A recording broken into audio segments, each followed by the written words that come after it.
ఈ రకంగా ఆయన ఒకే అవతారంలో అనేక లీలలు ప్రదర్శిస్తే ఒక లీల చాలా గొప్పది. అక్కడ మనుషుల్లో ఉండే రకరకాల భావాలన్నీ కృష్ణుడు చూశాడు. ఒకే పని ఇంతమంది చేత ఎలా ఆలోచింపచేసిందా? దీన్ని ఉల్లేఖాలంకారం అంటారు సాహిత్యంలో. ఒకే వస్తువు 10 మందికి 10 రకాలుగా కనపడడం ఉల్లేఖాలంకారం. జరిగిన సంఘటన ఒక్కటే, దాన్ని ఒకడు ఒకలా చూస్తాడు, ఇంకోటి ఇంకోలా చూస్తాడు. అది కృష్ణుడి జీవితంలో జరిగింది. ఎక్కడ గోవర్ధనోద్ధారణగా ప్రోక్షిప్త గోవర్ధనగా, ఆయన గోవర్ధన పర్వతం ఎత్తినప్పుడు ఎవరి మనోభావాలు ఎలా ఉన్నాయో వర్ణిస్తున్నాడు కృష్ణకార్ణామృత కవి లీలాశుకుడు. ఆనందేన యశోదయ సమదనం గోపాంగనాభిశ్చిరం సాశంకం బల విద్విష సకుసుమం సిద్ధై పృథివ్యా ఆకులం శేర్ష్యం గోపకుమారకై సకరుణం పౌరై జనై సస్మితం యో దృష్ట సఖపాతునో మురరిపుగో యో దృష్ట సఖపాతునో యో దృష్ట సపునాతునో మురరిపుగో ప్రోక్షిప్త గోవర్ధనగా. ఆయన చిటికెన వేలుతూ గోవర్ధన పర్వతం ఎత్తినప్పుడు జరిగిన ఆశ్చర్యం. ఎప్పుడూ దేవుణ్ణి పూర్తిగా నమ్మేవాళ్ళు చాలా తక్కువ ఉంటారు, సగం నమ్మేవాళ్ళే ఎక్కువ ఉంటారు. పూర్తిగా నమ్మని వాళ్ళు కూడా తక్కువే ఉంటారు. పూర్తిగా నమ్మని వాళ్ళు కూడా తక్కువే ఉంటారు. పూర్తిగా నమ్మేవాళ్ళు కూడా తక్కువే ఉంటారు. సగం నమ్మేవాళ్ళు ఎక్కువ ఉంటారు. మనం అంతా అదే గ్యాంగు. మనలో సుమారుగా 90% మంది అదే గ్యాంగు. ఒకడు ఎవడన్నా పూర్తిగా నమ్మాను అన్న వాడు 90% నమ్ముతాడు, 10% నమ్మడు. ఆ పూర్తిగా నమ్మడమే ముఖ్యం. కొంతమంది నమ్మలేదు. ఆయన కింద ఉన్న పర్వతం తీసి పైకెత్తి ఇలా నిలబడితే కుడి చేతి చిటికిన వేల మీద ఇలా పట్టుకుంటే కొంతమంది బయట నిలబడ్డారు. ఏమో కుర్రాడు కింద పడేస్తాడేమో. కింద పడేసేవాడు పైకి ఎలా ఎత్తాడయ్యా? బుర్రందా నీకు? కింద పడేసేవాడైతే పైకి ఎలా ఎత్తాడు? పైకి ఎత్తినప్పుడే నమ్మకం కలగాలి కదా. కలగలేదండి, కలగలేదు. ఇంకా ఒకళ్ళు ఉన్నారట. దాని మీద చమత్కారాలు చెప్పేవారు మా చిన్నతనంలో. మల్లాది చంద్రశేఖర శాస్త్రి గారు చెప్పేవాడు, మహానుభావుడు, బ్రహ్మలోకంలో ఉంటాడు ఆయన. భలే చమత్కారం చెప్పేవాడు. ఒకడు గొడుగు కట్టుకుని నిలబడ్డాట బయట, వాన వస్తుంది కదా అని. గొడుగు పట్టుకుని నిలబడ్డాట. ఆ గొడుగుతో సహా కిందకు వచ్చాట. ఒరే కృష్ణుడు గోవర్ధనం ఎత్తాడు కదా, నువ్వు గొడుగుతో సహా ఎందుకు వచ్చావంటే, ఒకవేళ కుర్రాడు మోయలేక కింద పడిపోతే గొడుగుతో ఆపుదామని అన్నట్ట. నమశివాయ. వీడు సగం నమ్మిన బాపతంటే. ఆ కుర్రాడు నిజంగా గోవర్ధన పర్వతం మోయలేని వాడెత్తే పైకెత్తాడా? వాడిని పైకెత్తడం చూసావు కదా, నువ్వు నమ్మాలి కదా. నువ్వు మళ్ళీ గొడుగు కట్టుకొస్తావేట ఇక్కడికి? నీ గొడుగు ఆపుతుందా? ఇదే సగం నమ్మడం అంటే. ఆయన చెప్పేవాడు ఈ చెరువు ఇలా ఉంటారు అబ్బాయి కొందరని. అలాగా సగం నమ్మి సగం నమ్మని మేళానికి కృష్ణుడు చెప్పిన జవాబు ఏమిటంటే, ప్రోక్షిప్త గోవర్ధన బాలుండీతడు కొండ దొడ్డది మహాభారంబు సైరింపగా జలండోజని దీని క్రింద నిలువన్ శంకింపగా బోలదు ఈ శైలంభోనిధి జంతు సంయుత ధరాచక్రంబు పైబడ్డ ఈ శైలంభోనిధి జంతు సంయుత ధరాచక్రంబు పైబడ్డ నాకేలలాడదో నాకేలలాడదు బంధులార నిలుడీ క్రిందన్ ప్రమోదంబునన్. నేను చిన్నపిల్లాడిని, కొండ చాలా పెద్దది, వీడు మొయ్యగలడో లేదో అని అనుమానించి మీ జీవితాలు పాడు చేసుకోకండి. ఇంద్రుడు రాళ్లవాన కురిపిస్తున్నాడు. అది వడగళ్లవాన కాదు, రాళ్లవాన. చచ్చిపోతారు బుర్రలు పగిలిపోయి. వాడి సంగతి నేను చూసుకుంటా. మీరు నా మీద నమ్మకంతో కిందికి రండి. కొండ పడిపోవడమే నిజమైతే నేను అసలు పైకెత్తుతానా? బాలుండి ఇతడు కొండ దొడ్డది మహాశైలంబు శైరింపగా జాలండో. ఇంత పర్వతాన్ని ఇతను మొయ్యగలడు కదా అని అనవసరంగా దేవుణ్ణి అనుమానించకండి.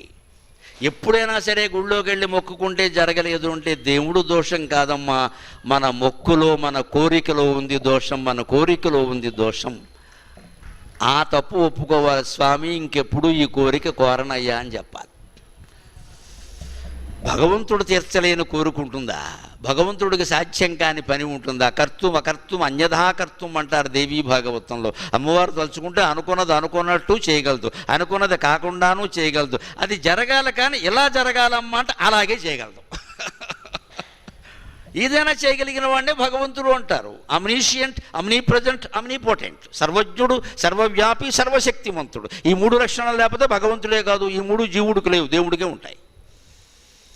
నేను ఈ పర్వతం కాదు, శైలాంభోనిధి జంతు సంయుత ధరాచక్రంబుపై పడ్డ సఖాననవనాంతరా సదీప సాగరా మేదిని.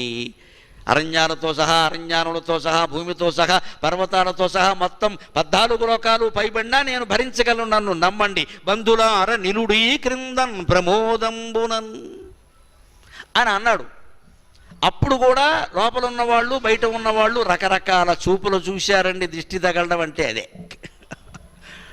కృష్ణుడు అనుకున్నట్ట, ఎంత మహిమ ప్రదర్శించిన నమ్మరు వీళ్ళే అమనాలు వీళ్ళని. ఒక్కొక్కటి చూపు ఒక్కో రకంగా ఉంటుంది. మనకి ఈ పద్యం ఎందుకు ఉపయోగపడుతుందంటే, మనం చేసిన పని అందరూ మనం అనుకున్నట్టే అర్థం చేసుకోరు, రకరకాలుగా అర్థం చేసుకుంటారు. అలా వంకరార్థాలు తీయడం వాడి కుసంస్కారం, కానీ మన లోపం కాదు. కంగారు పడకూడదు. సోషల్ మీడియా బాగా వ్యాప్తి చెందిన కాలంలో నేర్చుకోవాలి. ఇది ఎప్పుడు ఒక ప్రదర్శన ఏదో చేశాం, దాన్ని అసలు అందులో పెట్టడమే తప్పు. ఎవడు పెట్టమన్నాడు నిన్ను? ఇక్కడ చేసావు కదా, దాన్ని అందులో పెట్టినప్పుడు కామెంటరీకి సిద్ధపడాలి.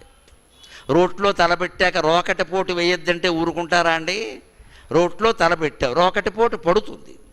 సోషల్ మీడియాలో మనం ఏదైనా మాట చెప్పాక, బొమ్మ పెట్టాక కామెంటరీ ఉంటుంది. నీకు ఒక్కటే లెక్క, ఆ వ్యాఖ్యానాలన్నీ సహించగలిగేంత బ్రహ్మజ్ఞానాన్ని పొంది ఉండు, లేదా ఉత్తమమైన మార్గం. నేను చేసే పనిదే, అసలు దానికి చూడకు, గొడవలేదు. నేను పెట్టను, చూడను. నా కార్యక్రమాలన్నీ మా వాళ్ళు ఎవరో పెడతారు, నాకు సంబంధం లేదు. అది మా అబ్బాయిలు చూసుకుంటున్నారు. అసలు ఈ కెమెరా ఒకటి తప్పితే నాకేం సంబంధంలా. ఆయన కూడా ఎవడో వాళ్ళు పంపారు, వాళ్ళు వస్తారు, వెళ్ళిపోతారు అంతే. నేను ఫోన్ చేసేవాళ్ళని అడుగుతాను అంతే. నా ధర్మం అంతవరకు. నాకు తెలియదు ఏం జరుగుతుందో. ఎడిటింగ్ చేసేవాళ్ళు ట్రూపులు వేరు, దానికి 10 మంది లెక్క ఉన్నారు, బోళ్ళు ఖర్చు ఉంది, అదంతా మా అబ్బాయిలు చూసుకుంటున్నారు. నాకు సంబంధం లేదు. నేను చెప్పేసాను పెట్టినప్పుడే, దీని వ్యాపకాలు, దీని లాభ నష్టాలతో నాకు సంబంధం లేదు. నేను చెప్పడం వరకే పని. నా మీద దీని ధన ప్రభావం, జన ప్రభావం ఏది పడినా కుదరదు అని నేను మా పిల్లలకు స్పష్టంగా చెప్పానమ్మా. యోగం అంటే ఇదే, యోగం అంటే ఇదే చెప్పడం వరకే నాకు పని. దాని మీద ఏమన్నా రాని, ఏమన్నా పోని, మీరు పడండి, నాకు సంబంధం లేదు. ఎందుకంటే రికార్డ్ అవ్వాలి, నిక్షిప్తం కావాలి. ఇవాళ కోట్ల మందికి పెడుతోంది ప్రపంచం అంతా. ఇక్కడ ఎంతమంది ఉంటారు? 1000 మంది ఉంటారు మహా ఉంటే. అంతకంటే లక్షల మంది, కోట్ల మంది చూస్తున్నారు ఇవాళ అదృష్టవశాత్తు అమ్మవారి సేవ కారణంగా, భక్తి కారణంగా, నా తల్లిదండ్రుల ఆశీస్సుల వల్ల ప్రపంచంలో ఉండే ప్రతి తెలుగువాడి కుటుంబంలో నేను ఒక సభ్యుణ్ణి అయ్యానమ్మా. ఇవాళ మామూలు యోగం అది ఈ యంత్రం వల్ల పట్టింది. దీనికి నమస్కారం చేస్తున్నాను నేను. 30 ఏళ్ల బట్టి కష్టపడినా పెద్దగా వ్యాప్తి చెందల. దీనివల్ల పట్టింది. కానీ ఇదో జిడ్డు, దీన్ని బట్టి జాగ్రత్తగా ఉండాలి. ఇదో పెద్ద జిడ్డు ఇది. కానీ నేను జిడ్డు కృష్ణమూర్తిని నమ్ముకున్నాను, నన్ను ఎవరేం చేయలేరు. నేను జిడ్డు కృష్ణమూర్తిని, అటు జిడ్డు కృష్ణమూర్తిని, ఇటు ఈ కృష్ణమూర్తిని కూడా నమ్ముకున్నాను, నన్ను ఎవరేం చేయలేరు. దాని జిడ్డు ఎక్కడ ఆపాలో నాకు బాగా తెలుసు. అందుకే ఈ ప్రోగ్రాం ఎక్కడొచ్చింది, ఎంతమంది చూశారు, కామెంటరీ, అసలు ఈ జీవుడు ఇంతవరకు దాని జోలికి పోలేదు. ఎందుకంటే మానవ మనస్తత్వం ఎంత బలహీనమైందంటే 99 మంది ప్రశంసించినా ఒక్కడెవడైనా సరే చెప్పవలేవయా బోడి ప్రవచనం అన్నాడు అనుకో, మన జీవితం పాడైపోయి జ్వరం వచ్చేస్తుంది. 99 మంది మెచ్చుకున్నారు కదా అనే సంతృప్తి ఉండదండి. మనస్సు ఆల్వేస్ నెగటివ్. మొహమాటం లేకుండా చెప్తున్నా, mind is always negative. It never become positive. Positive thinking అనే మాటే ఆశ్చర్యం. Positive into thinking. థింకింగ్ ఉన్నంతకాలం పాజిటివ్ ఉండదు. పాజిటివ్ ఉండాలంటే థింకింగ్ లేకుండా పోవాలి. అసలు థింకింగే ఉండద్దు. థింకింగ్ ఉంటే నెగిటివే అది. ఎందుకంటే మనస్సు పుట్టుకే నెగిటివ్ అండి. మనస్సు అంటే మాయ. జీవుడు శరీరంలో మనస్సు అంటారు, దేవుడి శరీరంలో మాయ అంటారు. దాన్ని సమిష్టిగా ఉన్నది మాయ, మన శరీరంలో ఉన్నది మనస్సు. అది it's always negative. It never thinks positive. Positive అనే మాట ఎందుకు వాడతారంటే మనకేదో శుభం జరిగితే పాజిటివ్, అంతే కదండి. శుభాన్ని పాజిటివ్గా భావిస్తున్నామంటే ఆ శుభాన్ని కూడా తట్టుకోవాలి నాయన. అశుభం జరగద్దంటే అలాగే జీవితం అన్నాక అన్నీ జరుగుతాయి. అంటే మనస్సే నెగిటివ్, దాని గురించి ఆలోచించడమే తప్పు. పాజిటివ్ థింకింగ్ అంటే పాజిటివ్ ఇంటూ థింకింగ్. థింకింగ్ తీసి పాజిటివ్ కుదురుతుంది. నీకు పాజిటివ్ కావాలంటే థింకింగ్ ఉండద్దు. అసలు థింకింగే లేదు, ఆలోచనే ఆగిపోవాలి. ఆలోచన ఆగిపోతే తప్ప ఆలోచనలు కనపడవమ్మా. భగవంతుడు కనపడాలంటే ఆలోచన ఆగిపోవాలి. ఆ త్రిలోచనుడు కనపడాలంటే మన ఎదవకళ్ళు లోచనలు ఆగిపోవాలి. ఆలోచన ఆగిపోతేనే ఆ లోచనుడు, ఆ పద్మలోచనుడు, నల్లని వాడు, పద్మనయనముల వాడు కనపడతాడు. ఆలోచన ఉన్నంత వరకు వాడు కనపడ్డు. ఆలోచన అంటే మంచి చెడ్డ, ధర్మం అధర్మం, గొప్ప తక్కువ, ఈ దిక్కుమాలిన సంత, ఈ ద్వంద్వాలు అంటారు. ఈ ద్వంద్వాలన్నీ వచ్చి పడతాయి. ఈ ద్వంద్వాలు ఉన్నంతకాలం ద్వంద్వాతీతుడైన భగవంతుడు ఉండడు అక్కడ. అది ఆగిపోవాలి పూర్తిగా. దాన్ని మహాయోగం అని అంటారు. అందుకని చూస్తున్న వాళ్ళ ఆలోచనలు ఎలా ఉన్నాయి? ఆనందేన యశోదయ, యశోద మా అబ్బాయి గోవర్ధనం ఎత్తాడు. ఆవిడికి నమ్మకం అండి, పడేస్తాడనే భయం లేదు ఆవిడకి. పడిపోతాడేమో అనలేదు. నందుడు కూడా అనలేదు. ఇంకో రహస్యం తెలుసో చాలామందికి తెలియదు. కృష్ణుడు అక్కడి నుంచి తీసుకొచ్చింది నందుడే కదా. అక్కడి నుంచి తీసుకొచ్చి వసుదేవుడు నందుడికి అప్పగించాడు. అంచేత ఈయన తన బిడ్డ కాదని నందుడికి తెలుసు. ఆ సంసారం ఎంత విచిత్రమైంది అంటే, బిడ్డ పెంపుడు బిడ్డ అని తండ్రికి తెలుసు, తల్లికి తెలియదు. ఇంత మాయ మన జీవితాల్లో ఎక్కడైనా ఉందా? ఆయన దాన్ని కూడా భరించాడు. నందుడికి తెలుసు ఈ బిడ్డ నావాడు కాదు, వసుదేవుడు బిడ్డ.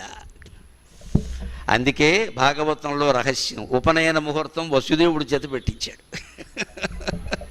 5 ఏళ్లకు ఉపనయనం చేయాల్సి వస్తే పీటల మీద వీళ్ళే కూర్చున్నా, ఉపనయన ముహూర్తం వసుదేవుడిని అడగడానికి వెళ్ళి, కన్న తండ్రి నువ్వయ్యా, నేనేమండి ఉపనయనం చేయడానికి, నువ్వు చెప్పు అంటే గర్గ మహర్షి వచ్చి ముహూర్తం పెట్టాడు. జ్యోతిష్ శాస్త్రంలో ఆ రోజుల్లో గర్గ మహర్షిని మించిన వాడు లేడు. అందుకని ఆయన బలరామకృష్ణుల ఉపనయనాలకు ముహూర్తం ఆయన పెట్టాడు. వసుదేవుడు చెప్పిన ప్రకారం పెట్టాడు. పాపం ఈ యశోదాదేవికి ఇంత కష్టపడి పెంచింది కానీ తన బిడ్డ అనే కొని పెంచింది. ఇంత మాయ.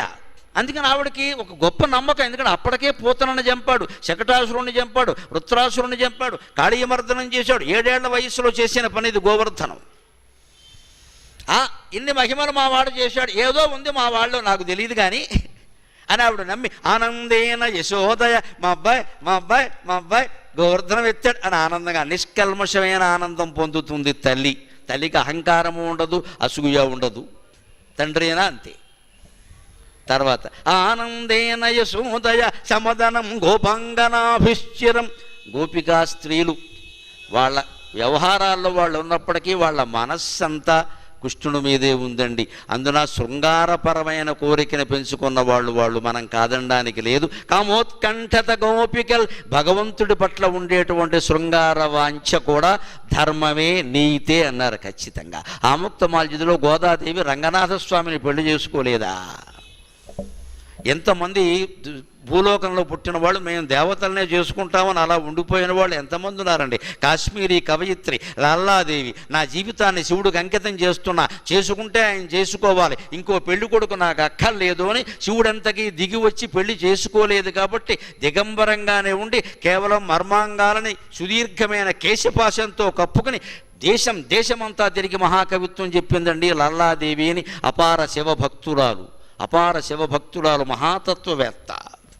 అంత దూరము పోనేల అబ్జనాభా, తమిళనాడులో అవ్వయార్ గణపతి భక్తురాలు. అవ్వయార్ 9 ఏళ్ల వయస్సులో తండ్రి సంబంధాలు చూస్తుంటే గణపతి దగ్గరికి వెళ్ళి విగ్రహం దగ్గర మొత్తుకుంది. గణపతి, చేసుకుంటే నువ్వు చేసుకో, నేను ఇంకోని చేసుకోను. నా తండ్రి నాకు సంబంధాలు చూస్తున్నాడు, ఓ పని చేయి, ముసలిదైపోతే సంబంధాలు చూడరు కదా, నా జుట్టు నెరిసిపోయేలా చేయి, శరీరం అంతా ముడతలు వచ్చేలా చేయి, నా జీవితం నీకు అర్పితం అని గణపతికి సేవ చేసిందాం అవ్వయ్య. అంత గొప్ప భక్తులారు ఆవిడ.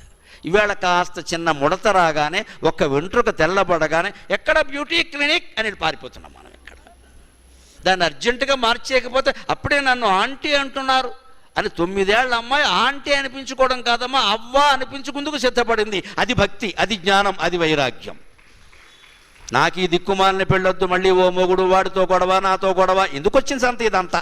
ఏదో పిల్లి ఎలక గొడవ నాకొద్దు. ఈ సంబంధాల తండ్రి ఆపాలంటే ముసలితనం వచ్చేయాలి. అందుకని గణపతిని కోరింది, నాకు ముసలితనం వచ్చేలా చెయ్యి. ఆవిడ చిత్తశుద్ధి భక్తి ఆయనకు తెలుసును కాబట్టి గణపతి ఆవిడని 90 ఏళ్ల ముసలావిళ్ళే చేసేసాడు. ఇక తండ్రి సంబంధాలు చూడడం మానేశాడు. కానీ 90 ఏళ్ళు శరీరానికి కనిపిస్తున్నాయి, మనస్సుకు రాలా. లోపల 9 ఏళ్ల పిల్ల. ఆవిడ నిజంగానే 70-80 ఏళ్ళు బతికింది. అపారమైన కంఠం అండి. ఆ కంఠం మామూలు, ఇక పెద్ద వాళ్ళ కంఠాలు ఏవి పనికిరు. బ్రహ్మాండమైన గొంతు వేసుకుని గణపతి మీద బ్రహ్మాండమైన తమిళంలో కీర్తనలు పాడింది అవ్వయ్యారని భక్తుల.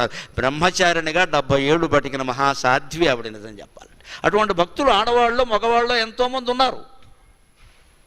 అందుకని గోపాంగనలు తమ మనస్సును భగవంతుడికి అర్పించి, ఈ జన్మలో మేము ఇలా పెళ్ళయ్యో కాకో ఏదో ఉన్నాం, వచ్చే జన్మలోనైనా మాకు నువ్వు భర్త కావలసిందే, లేకపోతే మేము భరించలేము ఈ విషయాన్ని అని ఆ శృంగార వాంఛతో ఉండేవాళ్ళు. వాళ్ళు ఎలా ఉంటారండి? సమాధానం గోపాంగనాభిశ్చిరం. శ్రీకృష్ణుడు ఈ గోవర్ధనోద్ధరణం అనే లీల ప్రదర్శించగానే మావాడు మావాడు మావాడు అని వాళ్ళకి శరీరంలో అనుకోని స్ఫురణలన్నీ కలిగాయి. సరిగ్గా వేదిక మీద భర్త అపూర్వమైన ప్రదర్శన ఏదైనా చేస్తూ ఉంటే మిగిలిన వాళ్ళ భావాలు శరీరాలు వేరు. భార్య ఎదురుగా ఉంటే ఆవిడ భావం ఆవిడ శరీరం వేరు. ఖచ్చితంగా ఆ అనుబంధానికి ప్రాధాన్యం ఉంది మానవ జీవితంలో. అందుకని వాళ్ళకి ఆ భావాలే కలిగాయి. సమాధానం గోపాంగనాభిశ్చరం. అన్నీ భగవంతుడి దగ్గర చెల్లుబాటు అయిపోతాయి. ఇంకో మాట సాశంకం బల విద్విష. పైనుంచి ఇంద్రుడు బల విద్విష, బలాసురుణ్ణి సంహరించిన వాడు, అందుకే బలరిపుడు అంటారు ఆయన్ని. ఆ ఇంద్రుడు సాశంకం, ఆశ్చర్యంతో కూడిన అనుమానంతో చూస్తున్నట్ట పైనుంచి. వర్షం కురిపించాడు, ఈయన గోవర్ధనం ఎత్తాడు, రాళ్లవాన కురిపించాడు, ఎక్కడా చెక్కు చెదరడం లేదు. గోపకులలో ఒక్కడికి కూడా ఏం కాలేదు. ఏం జరిగిందని చూస్తే ఎవడో బొట్టిగాడు ఉన్నాడండి, 7 ఏళ్ళు కూడా లేవు, వాడు కుడి చేతి చిటికిన వేలు పైకెత్తాడు, పర్వతం పైకి లేబడింటే మతిపోయింది ఇంద్రుడికి. భూలోకంలో ఎలాంటి వాళ్ళు ఉంటారు? దేవలోకంలో సామాన్యమే, దేవలోకంలో లీల కాదు ఇది, మామూలే. ఇక్కడ ఆశ్చర్యం, భూలోకంలో ఇలాంటి వాళ్ళు ఉంటారా? అందుకని సా ఆశంకం, శంక అంటే అనుమానం, అందులో మళ్ళీ ఆశ్చర్యం. అసలు నిజంగానే ఎత్తాడా అని దేవేంద్రుడు కిందికి వచ్చి గోపకుల వేషంలో వచ్చి గోవర్ధనం కిందికి వెళ్ళి చూసేట. కాసేపు ఉంటే కొండ మీద పడతాడో మన భయం వేసి బయటికి వెళ్ళాడు వాడు. సాశంకం బల విద్విష. యశోద ఆనందించింది, గోపికల శృంగార భావానికి లోనయ్యారు. దేవేంద్రుడు అసూయపడ్డాడు, అనుమానించాడు. సాశంకం బల విద్విష సకుసుమం సిద్ధై. సిద్ధులు సాధ్యులు యక్షులు కిన్నెరులు కింపురుషులు గంధర్వులు నాగులు విద్యాధరులు మొదలైనటువంటి దేవజాతులందరూ పైన వచ్చి పుష్పాంజలి సమర్పించడానికి సిద్ధమవుతున్నారట. స్వామి అపూర్వమైన లీల ప్రదర్శిస్తున్నాడు. శ్రీకృష్ణుడు శిరస్సు మీద కాకపోయినా గోవర్ధనం మీదైనా పడతాయి కదా పుష్పాలు అని పుష్పాంజలి సమర్పించడం కోసం దేవతలంతా ఆకాశంలో బారులు తీరారట. అంతేకాదు పృథ్వీయా ఆ ఆకులం భూమి కంగారు పడిందిట. ఎందుకంటే ఈయన పర్వతాన్ని పైకి లేపినప్పుడు పర్వతం ఎంత ఎత్తు ఉంటుందో అంత గొయ్యి ఏర్పడుతుంది భూమిలో. పర్వతం లక్షణం అది. ఇప్పుడు గమనించండి, పర్వతాలను ఎలా ఉన్నాయో అలా కాపాడుకోవాలి. వాటిని గనుల పేరు మీద రకరకాల కారణాలుగాను తవ్వేస్తే భూమి నష్టపోతుంది. భూకంపాలు వస్తాయి, వరదలు వస్తాయి, సునామీలు వస్తాయి. ఎందుకంటే పర్వతం పైకెత్తితే ఏం జరుగుతుందంటే పర్వతం ఎంత ఎత్తు పైన ఉందో అంత ఎత్తు కింద ఉంది. లేకపోతే గుండ్రంగా విపరీతమైన వేగంతో తిరిగే భూమిలో పర్వతం ఎలా నిలబడిందండి? అంత లోతు లేకపోతే. అందుకని ఈయన పైకెత్తగానే అంత లోతు గొయ్యి ఏర్పడింది. దాన్నే విష్ణు సహస్రంలో మహాగర్తః అనే నామం దగ్గర చెబుతారు శంకరాచార్య వ్యాఖ్యానంలో. మహాగర్తః అంటే పెద్ద గొయ్యి. ఆ పెద్ద గొయ్యి ఎప్పుడు ఏర్పడిందంటే గోవర్ధన పర్వతం ఎత్తినప్పుడు. ఆ లీలను విష్ణు సహస్రంలో వర్ణించారు. మహాగర్తక కృతాంభోనిధికి అంటూను. ఆ మహాగర్తక ఆ గొయ్యి ఏర్పడితే భూమి అనుకుంటారు, భూమి కంగారు పడిందిట. నాలో ఇంత గొయ్యి ఏర్పడింది, ఘన పరిమాణం అంటారా అది తగ్గిపోయింది, నేను కూలిపోతానేమో అని పృథ్వీయ ఆ ఆకులం. అంతేకాదు ఎవళ్ళ భావాలు వాళ్ళకు ఉంటాయి. కొందరు కంగారు పడ్డారు, కొందరు ఆశ్చర్యపడ్డారు, కొందరు అనుమానించారు. తల్లి యశోద ఆనందించింది. గోపికల భావాలు గోపికలవి. సాటి గోపకుమారులు చూస్తున్నారు. వాళ్ళు ఎలా చూశారో తెలుసా? శీర్ష్యం గోపకుమారకై. ఎప్పుడూ మన సాటి వాళ్ళు మన పట్ల అసూయతోనే ఉంటారు. భరించాలి ఆ విషయాన్ని. గోపకుమారుడు అంటే ఈయనతో పాటుగా వెన్న తిన్నారు, పాలు తాగారు కదా, మధ్యాహ్నం పూట మొత్తం మామిడికాయ పచ్చరేసు తినేసారు కదా, వాళ్ళకి ఎంతసేపు ఈయన ఎలా కనపడతాడు? గొల్ల పిల్లల్లాగే కనపడతాడు, భగవంతుడిలా కనపడతావు. మనతో పాటు చదువుకున్నవాడు ఎవడో ఉన్నాడు అనుకోండి, వాడికి తర్వాత మనం చాలా పెద్దవాళ్ళమయ్యాక ఎలా కనపడతాడు? రే ఈడు చాలాసార్లు మాస్టర్ ఈయన కొట్టేవారా, ఈడేంట్రా ఎంత అయిపోయాడు అంటాడు. మా గోదావరి జిల్లాలో భాష అలాగే ఉంటుంది. ఈడేంట్రా ఎంత అయిపోయాడో అంటాడు వాడు. ఎందుకంటే వాడికి ఈడే మరి. ఇప్పటికీ నేను ఎక్కడన్నా కనపడితే మా వాళ్ళు రే ఎల్బీ కూడా చాలా పెద్దడయ్యాడు రా అంటే ఎల్బీ వాడు, వాళ్ళు పెట్టిన పేరు నాకు అది. ఎందుకంటే నేను 6వ తరగతి చదివినప్పుడు లాల్ బహదూర్ శాస్త్రి ప్రధానమంత్రి, ఆయన పొట్టిగా ఉన్నాడు, నేను పొట్టిగా ఉన్నా. కారణం అది. మా ఊళ్ళో మా మాస్టర్ నాకు ఎల్బీ అని పెట్టారు, లాల్ బహదూర్ అని. అందుకని నాతో 10వ తరగతి వరకు చదువుకున్న వాళ్ళందరూ అష్టాదశ వర్ణాల వాడు నన్ను ఎల్బీ గాడనే అంటారు. ఎల్బీ గారు చాలా పెద్దవాడు, ఆడు పద్మశ్రీ వచ్చిందట రే అంటాడు వెంటనే.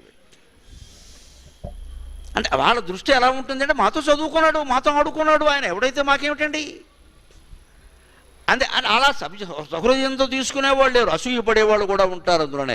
ఆ బళ్ళోనే చదువుకున్నా మనం ఇలాగే ఉండిపోయినా వాడింత అయిపోయాడు అనేవాళ్ళు కూడా ఉంటారు. వీళ్ళే సోషల్ మీడియాలో వ్యతిరేక వ్యాఖ్యానాలు చేస్తారు భరించలేక. అందుకని ఇప్పుడు అది భరించగలగాలి మనం. కృష్ణ జీవితం అంటే ఉపనిషదర్థం అంటే ఇదే. నీ పట్ల అసూయ చెంది ఎవడో మాట్లాడుతున్నట్టు నువ్వు సమాధానం చెప్పక్కర్లేదు దానికి. వాడు అసూయ, వాడికి సమాధానం చెబుతుంది, మనం చెప్పక్కర్లేదు సమాధానం అక్కడ. అందుకని శీర్ష్యం గోపకుమారకై, సాటి గోపకుమారులు అసూయతో చూస్తున్నారు, అంతేకాదు సకరుణం పౌరై, పెద్దవాళ్ళు, పౌరులు అంటే పెద్దవాళ్ళు, 70 ఏళ్ళు దాటిన వాళ్ళు, ఏమో పాపం పిల్లాడు గట్టివాడే కానీ ఏదన్నా జరుగుతుందేమో పాపం వాళ్ళ అనుమానం. 70 ఏళ్ళు దాటే కదా, వృద్ధాప్యం కదా, మృత్యువుకి సిద్ధంగా ఉన్నారు కదా, ఏమో అనుకోని బోళ్ళు జరిగాయమ్మ వెనకేలాగే మా ఇంటి వెనకాల అబ్బాయి పెద్ద గొట్టెత్తాడు, కింద పడి చచ్చిపోయాడు అన్యాయంగా అని ఏవో కథలు చెప్పుకునేవాళ్ళు. సకరుణం, కరుణగా ఆ పిల్లాడికి ఏమీ అవ్వద్దు అని తమ ఇష్టదేవతలను ప్రార్థిస్తున్నారట. జనం సస్మితై, సస్మితం, మామూలు జనులు ఉంటారు, పెద్ద వృద్ధులు కాని వాళ్ళు, మధ్య వయస్సు వాళ్ళు చిరునవ్వు నవ్వుతూ చూస్తున్నారట. ఈ రకంగా యో దృష్ట సపునాతునో మురరిపు, ఈ రకంగా అందరి చేత తలో రకంగా చూడబడినటువంటి మురరిపు, మురాసురుని సంహరించినటువంటి శ్రీకృష్ణ పరమాత్మ ఉన్నాడే, స్వపునాతునో మురరిపుగు ప్రోక్షిప్త గోవర్ధనగా, ఆ రకంగా గోవర్ధన పర్వతం ఎత్తి తన లీల ప్రదర్శించి అందరి యొక్క మనోభావాలని తనలో జీర్ణం వాతాపి జీర్ణం చేసుకుని సమదర్శిగా భావించబడిన కృష్ణ పరమాత్మ సభాసదులందరినీ రక్షించునుగాక.